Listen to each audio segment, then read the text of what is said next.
Tonight, we're going to talk about surviving the holidays a little bit. We have a couple of holidays that are coming up, obviously, a few of them. And I'm going to give you a minute to, all by yourself, not looking at anybody else's paper. Don't cheat on this, okay? When you start thinking about the holidays, when you start thinking about November, toward the end of November, and we're coming up into Christmas, all the way through New Year to January, when you start thinking about all that, I'd like to know, what emotions do you have? What are positive emotions you have on the top? And what, if you have any, negative emotions? What negative emotions do you have? How do you feel when you look at this?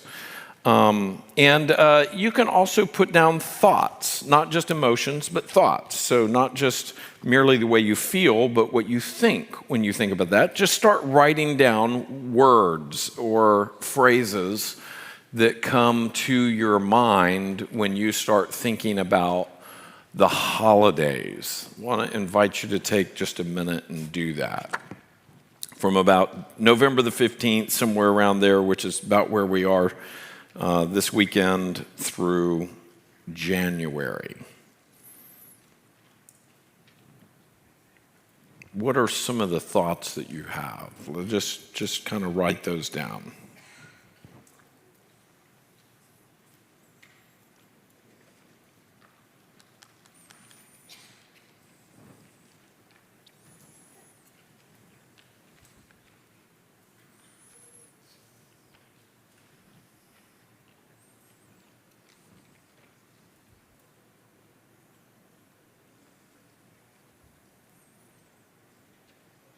How many of you have 3 thoughts on each one? Does anybody have 3 thoughts on each one? You only have 2 thoughts, 3 thoughts? How many have more than 3 thoughts on each one? You got more than 3 thoughts?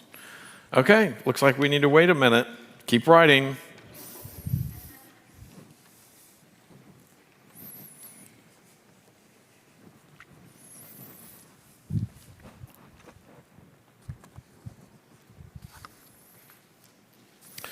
You all know that most of the time when we meet in this room, we meet to really learn something and to study something, to learn something new from God's Word. And tonight is no different than that, but it's a little bit different in the way that we approach tonight. So what we're going to do tonight is, some sermons are heavy on knowledge, and other sermons are heavy on application. And so tonight, I want us to take a few minutes and to really, this is almost entirely about application. How do we apply what we've been learning in the gospel? How do we apply what we've been becoming as a church, as Christians? How do we apply that to our lives? And the reason I want us to do this is because there's a lot of people that really love the holidays, and there's a lot of people that really struggle with the holidays, and there's both of those groups of people in this room, and many of us feel both ways in some ways about the holidays, right? And it becomes a big deal. I mean, the next 6 weeks are very different than the rest of the year. Can you agree with that? The next 6 weeks are quite different, right? And so what we want to do as a church is actually not just survive the holidays, but actually up there on the top of your outline, kind of mark through it, and let's talk about thriving in the holidays. That's really what we want to do. We don't want to just survive. And so what this message can help you with is for this to be a great holiday season. And I think that that's really important, and we're going to see several reasons why that's really important tonight, and I want us to do that. Okay, let's start off positive. What are positive emotions that you have? Somebody from this far section over here, what are some of them? What are they? Okay, you're happy. There you go. What else? Say that again. Family time. Excellent. That's good. What else? Anybody else from over here? Positive? Ray Gruber, what'd you write down? Food. Okay, of course he did. All right, this section right here. Anything different? Did you have anything different? Cooler weather in South Florida. Yeah, that's good. What else? What else are you happy about? Decorations. Okay, something out of the normal. Okay, good. Anybody else? Your wife's birthday. That's cheating. Oh, okay. Christ's birthday, not Miriam's birthday. I was about to say, okay, Mauricio, that's good. Way to get points. That's good. All right, good. What else? What? Say it in Claudia. I couldn't hear. Grateful, absolutely. Thanksgiving, that's one of the holidays that here. From this, anything that hasn't been mentioned. Okay, Matthew. Remembering God's gracious work. Amen. Remembering God's gracious work, and we see that both in Thanksgiving and we see that in Christmas. That's exactly right. Other things, yes, Jim. Grateful to God, not just generally grateful. Yeah. So very important, grateful to God. Not to, Native Americans are awesome, but we're not grateful to the Native Americans. And now, the first Thanksgiving, they did invite the Native Americans to join them. We see that in the Charlie Brown video in American history. But they gathered together to give thanks to God. Not to the Indians, not to anything else or themselves, but to God. Other emotions that you have from this, yes? Rest. Okay, so maybe a little bit less work, especially guys that are in construction. There's a lot of people who don't want construction going on around the holidays. So in one way, that's great. In other ways, that's really hard on construction workers. They sometimes don't have work during that time because nobody wants that. Yes, Cindy. Biblical fulfillment of promises. Okay, so a big part of that, part of the positive of this is biblical fulfillment of promises. God made promises, and we can see that both in Thanksgiving and in Christmas. God has said, I will take care of you. I will provide for you. And we give thanks for him doing that. And then also when we look to Christ. So, all right. Now, negative news travels 7 times faster than positive news, as we all know. Let's go ahead and let's name our woes. Let's name the negative things that we think about. How are things that we feel or things that we don't like about that? We'll start off with this group. What happened to the budget? What happened to the budget? There's a good part right there. Okay, what else? What? Okay, missing loved ones. Absolutely. What else? Chaos. Okay, somebody back here? Anxiety. Okay, very, very real. No doubt about it. Somebody else back here. Yeah. Those that are in need. Is that what you said? Yeah. So we start noticing, thinking a little bit more about that. What else? Who else? Anybody else from the state? Something negative that you struggle with? Family drama. No, nobody has any family drama. That's just you. That's just you. Yeah. All right, what else? What else over here? Something that hasn't been mentioned. Shopping, okay.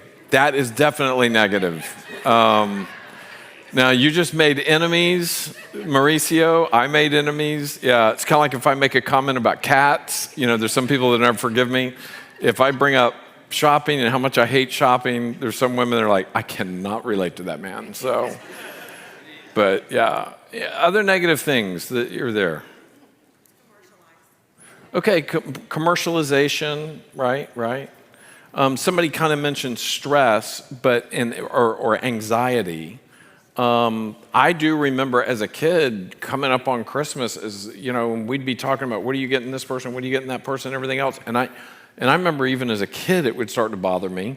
And then as an adult, when I would just procrastinate or whatever, and then I'd start obsessing about it, whatever, and there was some stressful stuff. Finally, I learned to start working on that way early. The problem with working on it way early, I was with somebody last night for dinner, and they said, I keep buying gifts, and I totally forget that I buy them. And then they are packed, they're wrapped and hidden, and I'll come across them later, and I'll go, what is this? And I open it up, and I'm like, oh, yeah. So have you guys ever done that? I do that. That was Victor Carrera. He said, my ADD just totally, I forget. So, anyways. Any other negative emotions or negative events? Yes. Realize that you didn't finish something that you wanted to do, and then you don't have time. Okay. So whether it's a gift or something else, is that what you mean? Sometimes we all have New Year's resolutions, something that you want to accomplish this year. Okay, this year, and you thought that's going to finally be done this year, and I'm not going to have done it. Yeah. I was telling some guys the other day, we lived out in Pembroke Pines in a house out there for 8 years. And in the garage, I had these 2 big tubs. When we sold that house 3 years ago, can't believe it was 3 years ago. When we sold that house 3 years ago, I had 2 huge plastic tubs in the garage of hardware and supplies that over an 8-year period I had bought for projects around the house that I was going to do. So I had these hardware, I had all this stuff, I had these supplies, all of this stuff. I took both of those tubs to Home Depot when we sold the house, and I just showed up at the service desk. I said, here I am. And she goes, oh my. And she said, what's this? And I said, this is 8 years worth of projects that I didn't get to. $800 I returned. And now they won't do that anymore. But probably because of me. I got it all on this little card, but it was all these things, to your point, Roberto, all these things that I wanted to do that somehow I just never got it done. Yeah. I know I'm the only one on that. So, okay. Say that again? Well, yeah, that's exactly right. When we lose the meaning of it, that's one of the great problems. Flip the sheet there, and let's go to the next one here. I want you to see some reasons that November and December holidays are much anticipated. And the first one there, fill it in, spiritual significance. And this is especially for Christ-centered homes. We look at the spiritual significance of it. We anticipate that. I hope that is one of the big reasons you look forward to Thanksgiving and you look forward to Christmas. It wasn't always like that for me. To be honest with you, for many, many, many years, it was all about selfishness, and it was all about gifts and getting gifts and all of that. Grew up with that mentality in my head. And eventually, I came to see how important both Thanksgiving and Christmas were, and I really began to shift in my mind and my heart. So Thanksgiving points to God's provision. Christmas centers on the incarnation, God being with us. So incredibly important. And New Year's invites reflection on God's sovereignty over time. It's a time for us to set aside for that. How about this one? The next one, family and social connection. We have the opportunity for family and social connection. So reunions with loved ones, all kinds of time together, just really taking aside time for specialness in that. For many, it's the one time of the year extended family gathers in creating lasting memories. How many of you would say Thanksgiving or Christmas is really the only time you get to see your family?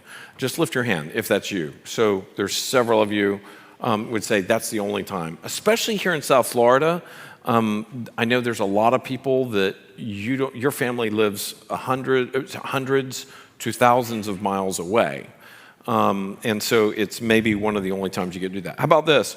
Cultural and seasonal joy cultural and seasonal joy. There is something different about it. There's lights and music and decorations and food evoke nostalgia and childlike wonder very often. Thanksgiving emphasizes gratitude. Christmas emphasizes Christ's birth, and New Year's starts fresh or signals fresh start. So just an air of positivity that can often be in the mix of everything else. But there's a difference there very often. How about the last one there? Break from routine. Break from routine. Sometimes we get bored in our lives just going on and on. What if we didn't have the end of November and December to set something different? Here in South Florida, especially where we hardly have any seasons. It's so funny how we have different perspectives of that. How many of you grew up in a cold climate? How many of you grew up in a cold climate? Lift your hand real high. So many of you. How many of you grew up in a warm climate like here? Okay, so the warms have it, but we have several people that are cold people. I've talked about this recently in the last couple of years since I got to know Pastor William, who grew up where it's very cold. Very, very cold. I mean, you would often have snow on the ground much of the winter. Is that right? So, okay, and he said, and gray skies all winter. So he says that the first snap of cold air that comes in the fall was not exciting to him. That was a sad day for him. When the temperature went from 82 or 83 to 65, he was sad. If you were in South Florida, you're like, yes! Halloween is coming, or something along those lines, and you thought winter is coming.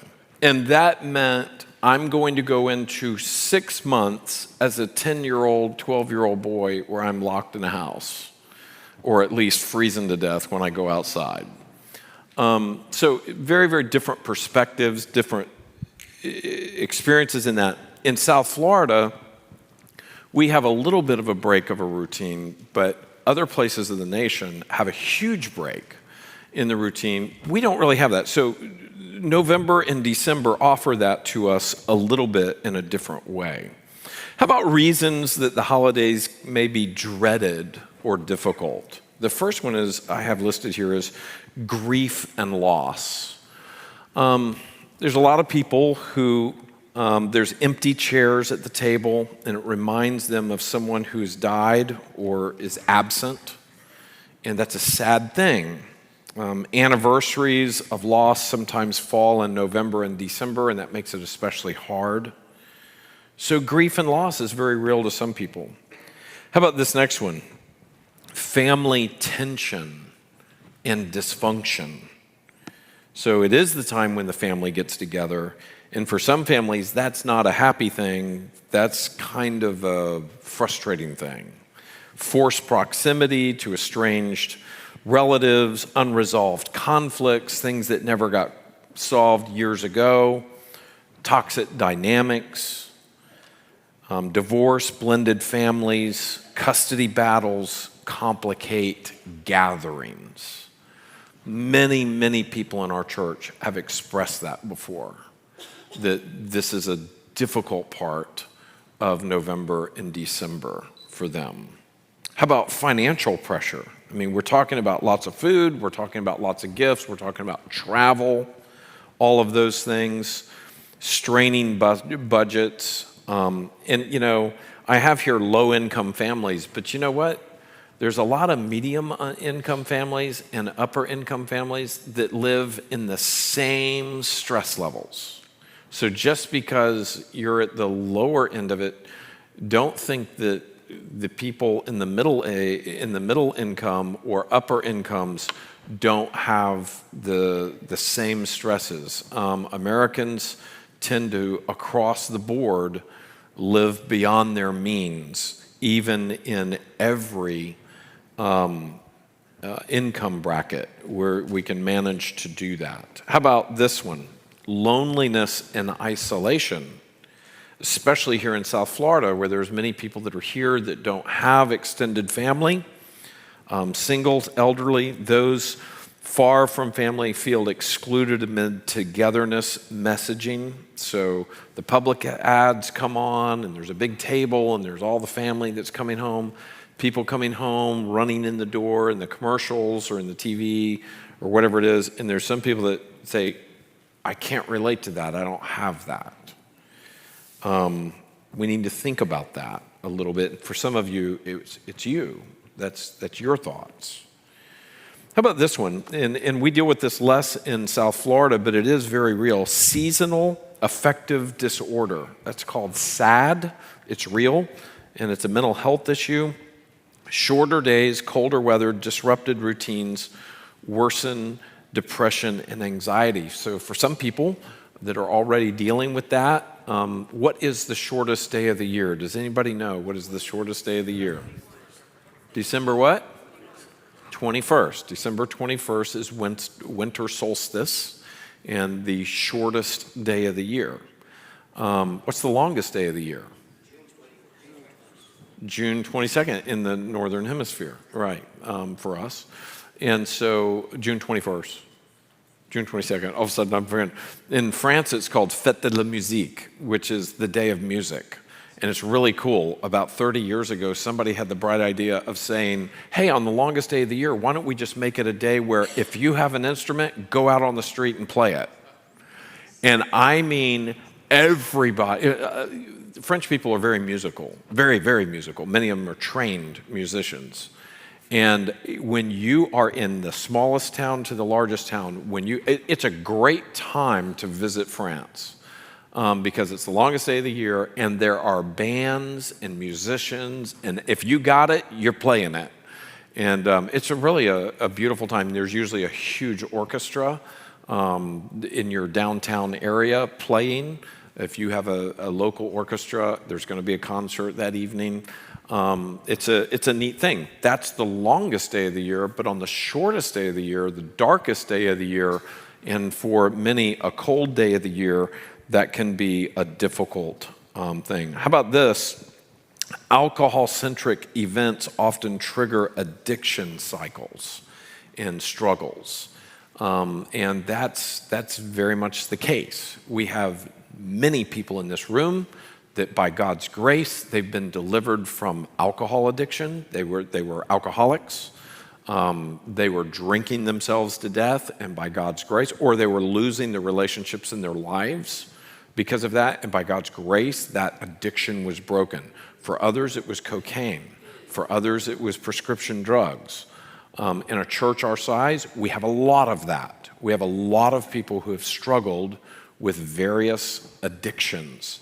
And so around the holidays, some of these difficulties, or even just the introduction of alcohol, we have numerous people in our church that had struggled in the past, and it comes around to the holidays that there's a major relapse because they're with people and people are insensitive to that and present it to them and continue to do that, and they wind up really making a mess of things. So we've experienced that many times. How about spiritual shallowness or hypocrisy? The idea of commercialized Christmas can feel hollow to those seeking authentic worship. We've mentioned this one: frenzied, hurried, stressing schedules, more activities than normal. Okay, so there's a few things that make us look forward to the holidays. There's a few things that make us dread them. And what do we do about it? I have a few passages of Scripture and then a few other points that I want us to quickly look at here and get something out of this. I love when we think about this, I'm thinking about the happy holiday or holy day. I always point that out. I try to get you to recognize that these holidays that AT&T and Verizon and Publix and who else? The malls and Walmart and Hallmark. Hallmark. I think of the movies. Sorry. Marcy's not in here, so I can slam on them all day long. And all of these different groups that are part of that commercializing thing, it's like we forget that the word holiday is actually holy day.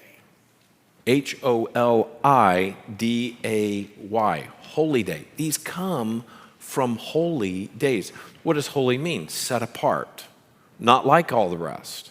So holidays, holy days, I want us to have truly happy holidays that are victorious and in victory in this. Look at Ephesians chapter 5, verse 15 through 17. Alex, would you mind reading that really, really loud? Ephesians chapter 5, 15 through 17. Look carefully then how you walk, not as unwise, but as wise, making the best use of the time, because the days are evil. Therefore, do not be foolish, but understand what the will of the Lord is. Now, Ephesians 5, 15 through 17 is good for every day of the year. However, this is really a good word of admonition to us when we come into the holidays. Be careful how you walk. Don't walk into this time period unwise. Walk into it wise. Look at Romans 12, verses 1 and 2. When we think about these coming weeks, when we can think about all the events, all of the pressures and the parties and the fun and the struggles, think about that. I'm going to ask Pastor Ben to read Romans 12, 1 and 2. Pastor Ben? Therefore, I urge you, brethren, by the mercies of God, to present your bodies as a living sacrifice, holy sacrifice acceptable to God, which is your spiritual service of worship. And do not be conformed to this world, but be transformed by the renewing of your mind, so that you may prove what the will of God is, that which is good and acceptable and perfect. Okay, so we're coming into a powerful cultural season where a lot of people are doing a lot of the same things, thinking along the same ways, a lot of powerful messaging, a lot of programming on television, in the movies, a lot of programming in your feeds, your algorithm stuff. And here we see that there's this powerful challenge to don't go with the flow. Be careful how you walk. That's Ephesians 5. Romans 1 is don't be taken along with everything else. Look at verse 2. Do not be conformed to this world, but be transformed by the renewing of your mind. The amazing thing is that both Thanksgiving and Christmas could serve to help you be in a much better place spiritually as opposed to a much worse place spiritually. If we'll pay attention to what Thanksgiving's really about, if we'll pay attention to what Christmas is really about, we can be in a much better place spiritually. But if we don't pay attention to that, if we let all of the other stuff rule the messaging, then we're just in a worse place spiritually. We can become more selfish, more worldly, and in fact, more in a despair or a hopeless season. I'm going to put her on the spot. Deborah Kadovius, can you read 2 Timothy 1:7? For God has not given us a spirit of fear, but of power and love and self-control. I love this passage. This is one of the most important passages in my life. God has not given us a spirit of fear. When we have a spirit of fear, we can know it doesn't come from Him. But instead what God has given us is power, love, and this says self-control. I love the the NASB that says a sound mind. A sound mind. I like that translation better. I think it's a little bit closer. God has given us a sound mind. So power, love, and self-control. Self-control is really important too in this way in which it comes across, especially around the holidays. Titus chapter 2. 11 and 12 and 13. Look what it says there. In verse 11 it says, "For the grace of God has appeared, bringing salvation for all people, training us to renounce" what? Ungodliness and worldly passions, and instead to live self-controlled, upright, godly lives during the holidays. In the present age, right? During the holidays. waiting for our blessed hope, the appearing of the glory of our great God and Savior, Jesus Christ. So Titus, I mean, when you think about these 3 verses right here coming into your holidays, this is an amazing thing. People need the Lord. And there are some people who feel that acutely at this time, that they don't look forward to these holidays. This is a difficult time for them. And it could be that your prayers, and it could be that your words and your actions bring the gospel to them. We do know that many, many people who visit our church, who wind up becoming involved in our church, first came at one of the holidays. The first time they visited here was either Christmas or Easter or typically Thanksgiving. How many of you would say the first time that I did come onto this property was at a holiday? How many of you would say that was true? Lift your hand real high. Numerous, okay. I mean, not a lot, but several. If Senia Boyko was here, she would have her hand up. She usually sits right here. First time she came was for Christmas Eve. Second time she came was for Christmas Eve. Third time she came was for Christmas Eve. And then, boom, she started coming and she got saved. So she came to 3 Christmas Eves before she became a Christian. That's kind of amazing. So notice here as we go. 2 Peter verse 1, 5 through 8. One of our guys, somebody back there toward the back somewhere. Can one of you guys read this from that? Go ahead.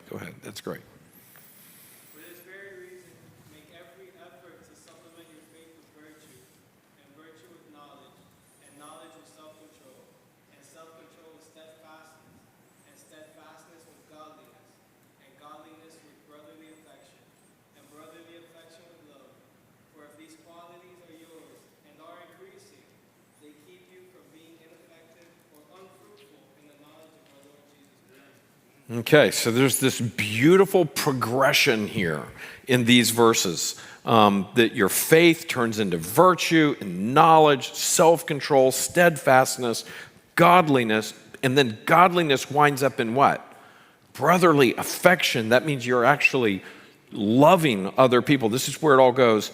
And that brotherly affection just comes into just good old pure love from God. That's what God has for us. And when we look at the holidays, as we look at this time coming up, as we are faithful to God, growing in under self-control, steadfastness, these things wind up helping us. So I think number one, and just I have 5 of them real quick here. Realize the potential for great things. Realize the propensities.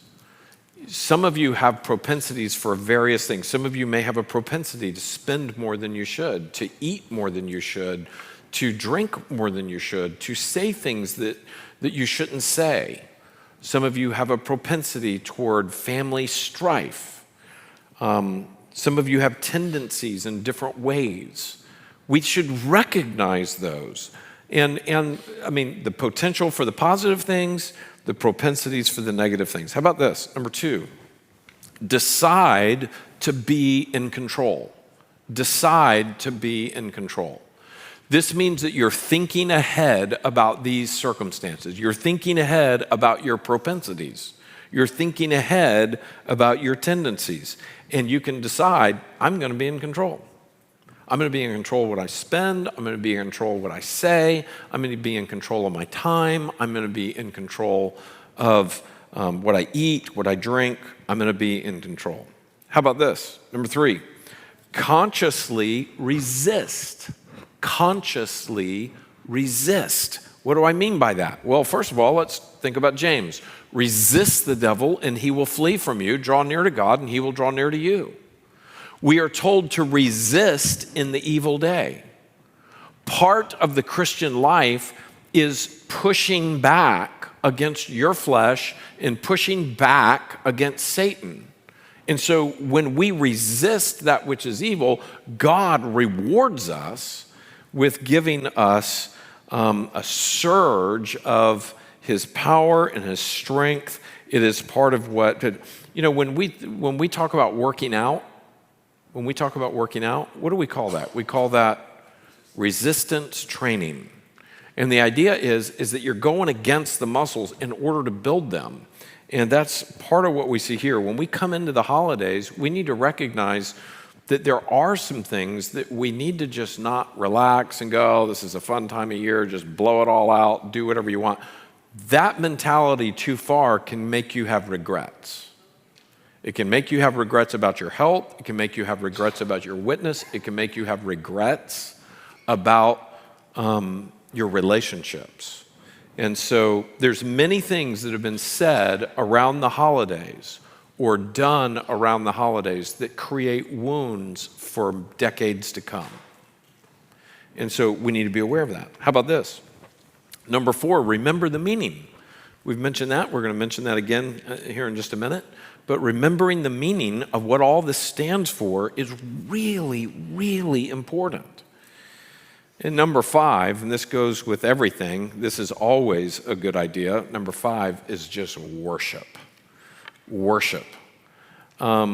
Worship just makes everything better. Notice this. This always makes vacation, holidays, family time, everything better.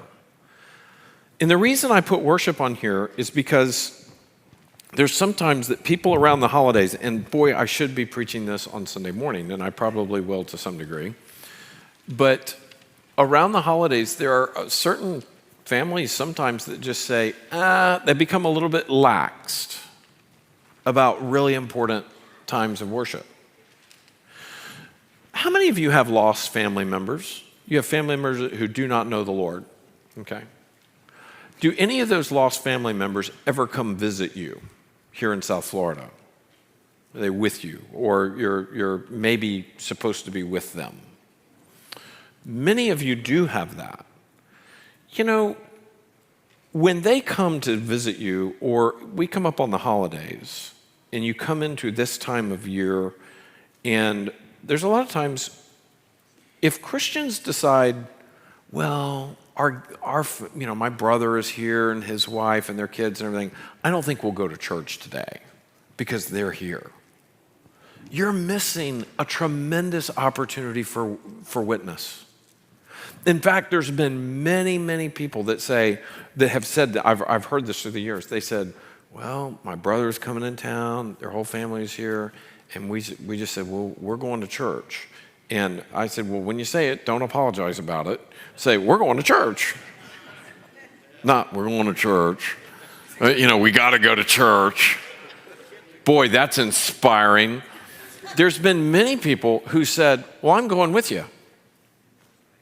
And, that's when they're calling me going, hey, what are you preaching on tomorrow?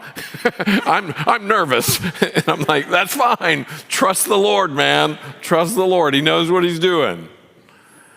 But it's amazing when you say, hey, we're going to church, there's a fair amount of them that will say, okay, I'll go with you. And even if they don't, they see what's important to you. So maybe right now they're not willing to listen to you on spiritual things, but let me tell you, when the cancer hits, the car wreck hits, the divorce comes, whatever it is that comes, suddenly they're on the phone going, how should I deal with this? And that may be the very thing that brings them to Jesus. And so I just want to encourage you, don't back off of worship when family's around. Lean into it gently, lovingly. You don't look at them and say, well, we're going to church and you should too. That's not helpful. You say, we're going to church. We'd love for you to join us. I mean, you're invited. So don't just look at this carefully. Cultural Christianity says just back off and do the, whatever everybody else wants. I just want to encourage you. When we were in St. Augustine, Florida, we had a huge billboard. Our church was on the beach. I could preach with the blinds open when we first started the church, and I could look out there and see the sand dunes of the beach. So our church was literally on the beach. And when we had a big billboard telling people, next turn to the right, this is where our church is, we just put a big thing down at the bottom of the billboard that said, "Worship makes vacation better," because there were many people who came there on vacation. And there was a lot of people that said, "Well, we weren't going to go to church, but we saw your sign and it said, 'Worship makes vacation better.' We go to church every Sunday up in Georgia or up in Ohio or wherever they're from." And they said, we decided to come, and we're really glad we came. So I just want to encourage you. Worship makes vacation better, makes the holidays better. Okay, really, really quick. We're going to move fast. Look at the last page here. Scriptural advice, not just surviving, but thriving in the holidays. Number one, anchor in the true meanings of the holy days. Anchor in the true meanings of the holidays. Whatever you do in word or deed, do all in the name of our Lord Jesus Christ. Anchor in that. Here's what you can do. Create family devotionals. Read Luke 2 on Christmas Eve with your family. Many of you will come here on Christmas Eve where we do that. But when you go home that night, before you go to bed, when you wake up in the morning on Christmas morning, read the Christmas story. Be a part of that. Psalm 136 on Thanksgiving. How about this one? Fill it in. Do an Advent reading together every evening at or after dinner. You can buy Advent books. Anna's going to have probably 10 different options on Advent books. Is that right, Anna? So 18 different Advent books. So you can go in there, and some of you are going, "What is Advent?" That's when we have the candles out here, and we talk about love, joy, peace, hope in Christ. And we light a candle each week leading up to Christmas. So we're coming up on that emphasis. Why do we do Advent? Advent is so that you are reminded of the great meaning of Christmas instead of getting the latest iPhone, or instead of the whatever it is that's all the advertising that's going on in our culture. So Advent is really important. How about this? Replace Santa-centric talk with the manger, with the coming of Christ. Teach children why we give. 2 Corinthians 9:7. Teach children the fact that if we give gifts, it's because God gave the greatest gift. For God so loved the world that what? He gave. We thank God for this inexpressible gift of his grace toward us. And so we love because he first loved us. We give because he first gave to us. Acts chapter 20, verse 35, Jesus said these words, "It is more blessed to give than to receive. Teach that to your children instead of the opposite of that." How many of you have how many of you have children under 18 years of age? Would you lift your hand? You have children under 18. Lift them real high. Your work is cut out for you on this one right here. Teach them this concept. Teach them this Christmas. You have a few weeks to start working on it. You really do. Teach them.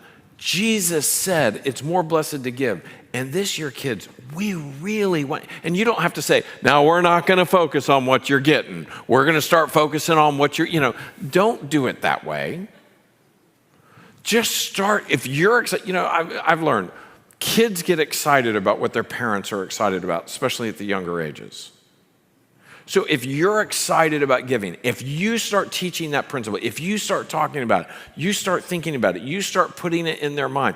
And, the younger they are, the more likely they are to blow it at the dinner table and to tell exactly what the gift is or whatever. But you teach through all of that. but you teach them to start seeing it is more blessed to give than to receive. Because the exact opposite is what Christmas naturally teaches them the way America does Christmas. The exact opposite. I mean, the list for Santa. What is that about? Is that about what you're going to give, or is that about what you're going to get?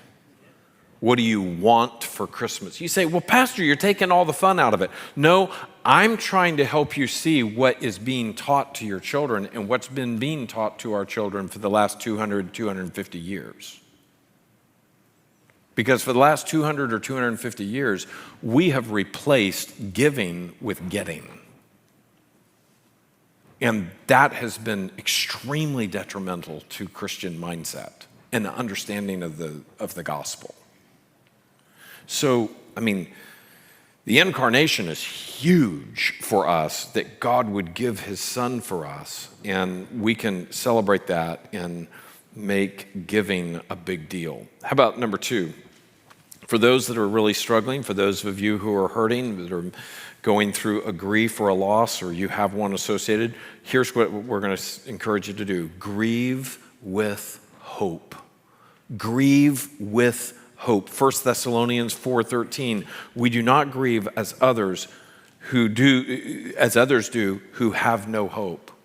We grieve with those who have hope. And you say, well, how does that, how do I do that? Here's what we remember. We remember the hope of the gospel, whether or not your loved one knew the Lord or not. If you know the Lord, you rejoice in the hope of the gospel. This morning, I was thinking about some things and feeling a little low, a little blue, struggling, woke up with some things on my mind. And the Lord just led me to Jeremiah chapter 31. And I just read through Jeremiah 31 again. I'd used part of that in my sermon on Sunday. And man, how I was reading it, I was just taking in the gospel and all the promises of God from Jeremiah 31. And then that great, big, huge promise at the end of 31 where it's talking about the new covenant. And it's an amazing passage. I want to encourage you this, that if you're grieving, if you're dealing with something hard, remember the gospel. The gospel will restore your soul. Allow yourself to recognize the loss. It's okay to recognize it. It's okay to recognize that and to admit the loss, but lift up your eyes to Christ, his promises, and his commands to carry on. And it's not just his command to march on, his command to carry on in the kingdom work of the gospel. So Satan would have you stuck in grief, and Jesus would have you go on in faith. And so, number 3, set boundaries with grace. Set boundaries with grace. Proverbs 4:23 talks about guarding your heart from a lot of things. And there may be some of you that need to politely decline toxic invitations. There's some of you that have a friend or have a family member that really wants you to go do something. And maybe you just need to, you would say, not because you're being mean to them or you don't like them, but if it's toxic to you, you shouldn't go participate in that. If you've had trouble with partying in the past and these people are inviting you to go do that, I would say be very careful. I wouldn't do that. Or maybe it's relationships that really turn into great toxicity. That's something that you may have to recuse yourself from. Be careful with that. You don't want to needlessly alienate when there may be an opportunity for witness, but you want to be careful not to just fall into traps. Limit time with draining relatives. Schedule a brief prayer walk afterwards. Maybe after a stressful time, maybe you and your wife just need to, when you get back home, you need to go for a walk, and you need to go talk, and you need to go pray. Nothing wrong with that. Maybe you need to do a prayer walk before you go over to their house, right? Before you go over there. And before you show up in that town where your family is, maybe you need to spend special time in prayer. How about number 4? Combat loneliness through service. Combat loneliness through service. When we minister to others, that is a great blessing, not only to the person you're ministering to, but even to yourself. How about this? Host a Friendsgiving for those who don't have a family local to them. You can host a Friendsgiving. That's a good idea. It doesn't have to be on Thursday. Maybe it would be before that, maybe an evening before that next week, or maybe it would be over the weekend. Sometimes even if it's not on Thanksgiving, because maybe you can't do that, but if you're going to have somebody that you know is lonely over, sometimes that can help them know that they've been invited. That's a beautiful thing. How about this? Serve a neighbor or go to a retirement center. Shift focus from self to what? To others.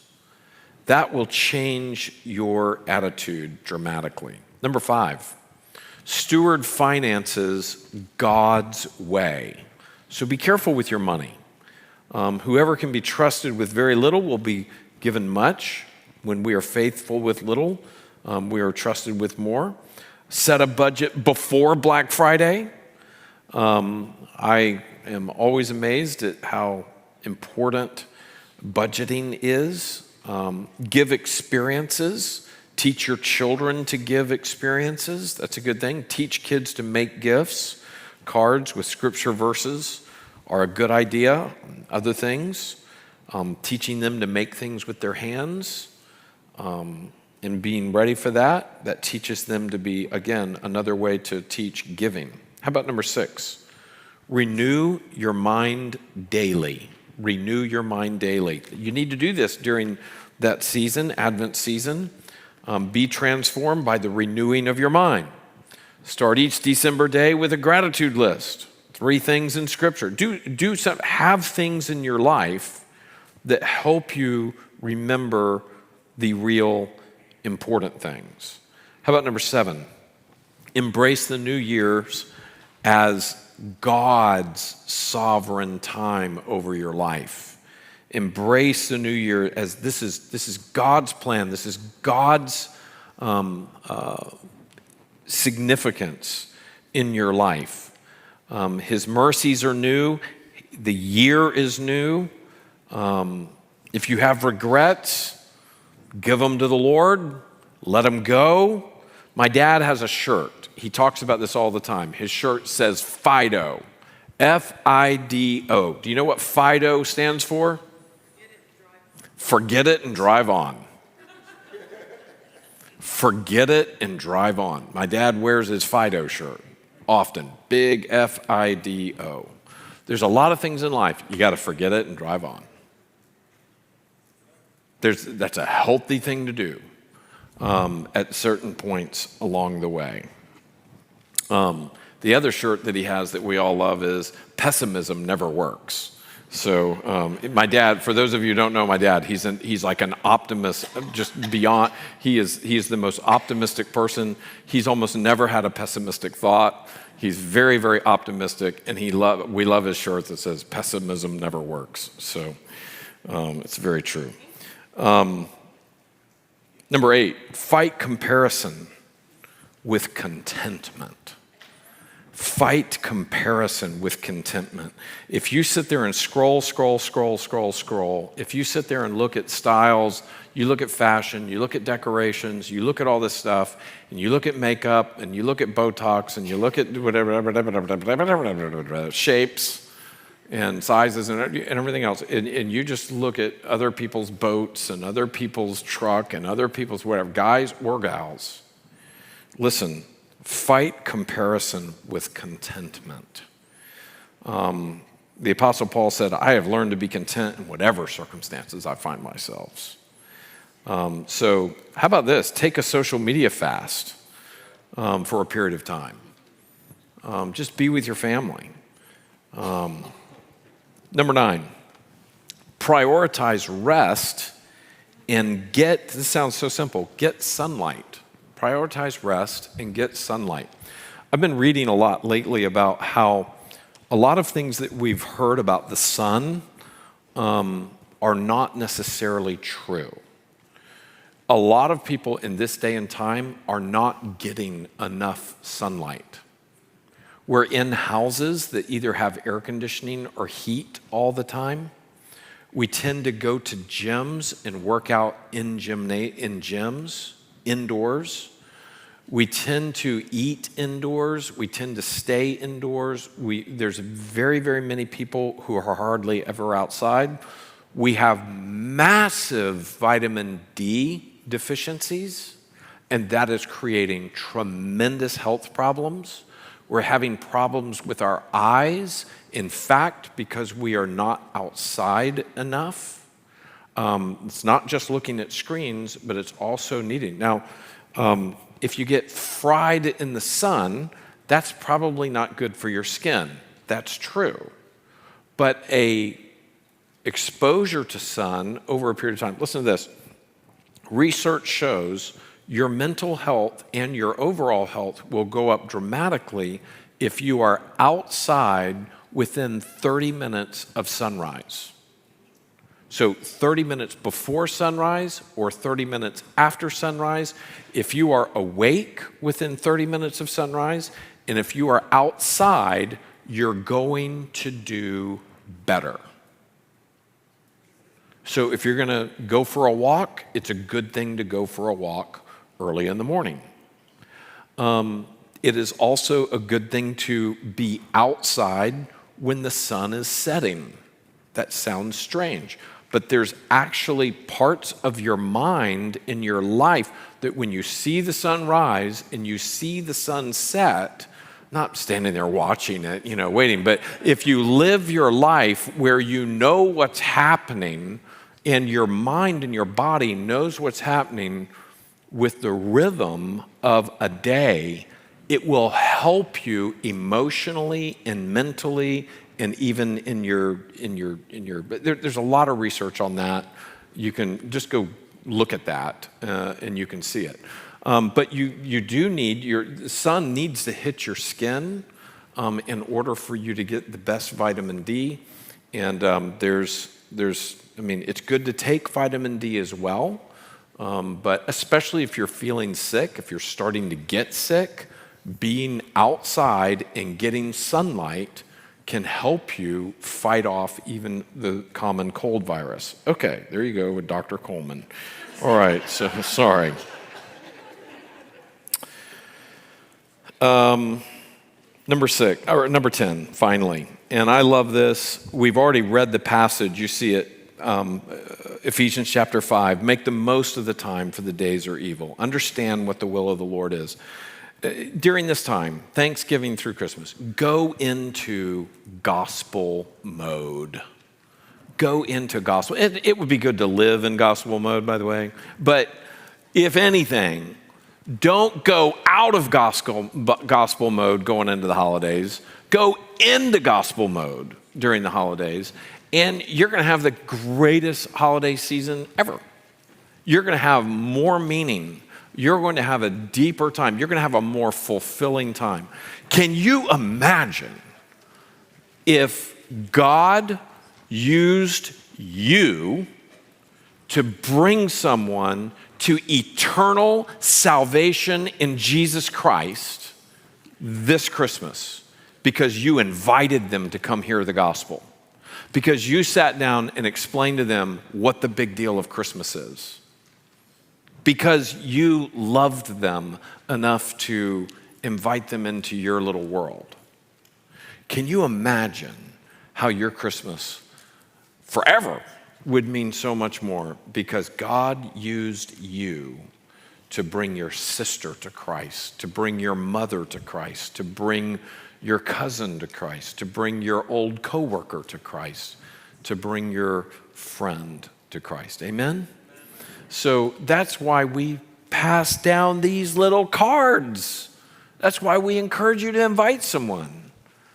I want to encourage you, use Thanksgiving in your life and in the lives of other people.